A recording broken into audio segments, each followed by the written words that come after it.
This is WTF is Wake the Talk Up, and we're talking about here are some clues today about whether or not you're ready to wake the talk up.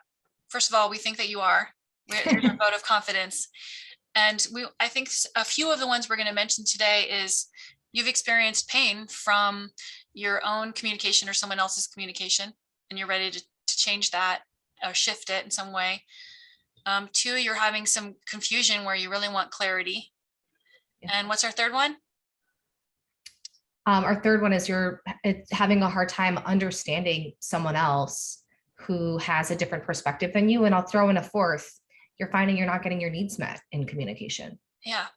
And you're finding you're not getting your needs met in general. Yeah. Yeah.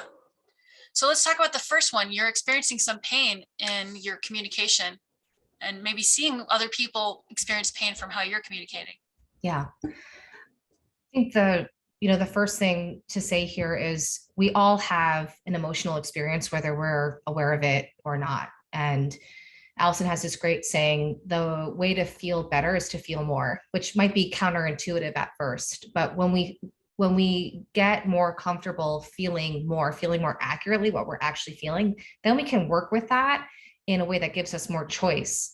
We can develop some tools about what we're letting in and what we're not letting in. It might include the information that we're receiving from other people. It might include our internal dialogue. When we have that choice and we have those tools, we tend to experience a lot less pain and feel a lot better. So that's one of the ways that Wake the Talk Up can allow us to experience less pain through communication, both with self and through other people.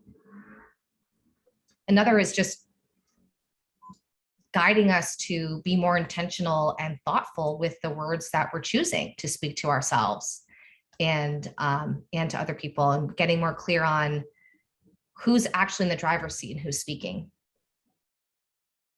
Yeah. And there's this great sense of relief that can come from claiming your part in an experience. And I know for me that when I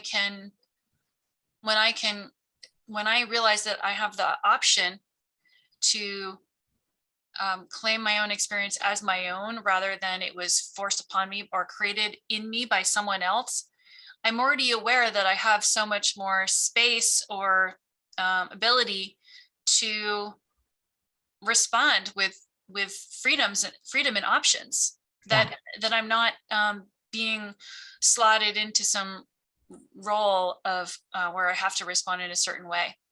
Yeah. Yep. Like, this isn't a pre-scripted thing, and I have authority over my choices. Yeah, that's right. And it also helps us to recognize and start being curious about is my experience, if it's not created by someone else and what they said, then what is it created by? And that's where we get into this material quite deeply in Wake the Talk Up, which is talking about our stories and the stories we tell ourselves. Second hint that you might be ready to wake the talk up is that you might be aware and sick of experiencing confusion internally about what to say and how to say it so that people can understand you. So we're kind of conflating a couple of these, that we're having problems understanding others or being understood. And then we're experiencing confusion as a result of that. Yeah. And just to normalize here, this is experience we all have to some degree. And it's normal because we might notice that the words that we choose and how we speak them, the tone and posture that we choose, that all has an impact on other people's experience, that it has an impact on how they respond to us. So for some of us, we can spend a lot of time and energy trying to figure out what to say and how to say it. And in fact, this is often how communication is taught, right? Just think about your audience. Hey, try this, like do this move where you put your hands on your hips and all of a sudden you're going to exude confidence. Here's our belief and our approach and what we found to be effective. We can't know what to say or how to say it if we don't first know how we feel and what we need. And when we do know how we feel and how we need, the level of ambivalence, confusion, strategizing immediately dials down, because we've given some of the understanding that we seek so badly externally, we've given that understanding to ourselves. So Wake the Talk Up is so helpful if you're experiencing this what Allison calls ruminating, kind of chewing on the cud of your own experience, trying to get clarity and meaning out of it, and then knowing what to do with it. Yeah, which brings us to our last point, which is maybe you realize you're not getting your needs met and you don't know how to do that through your communication.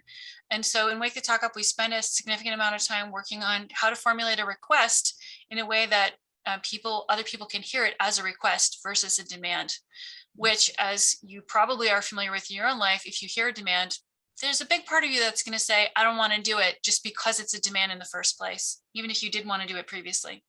Yeah. Yeah.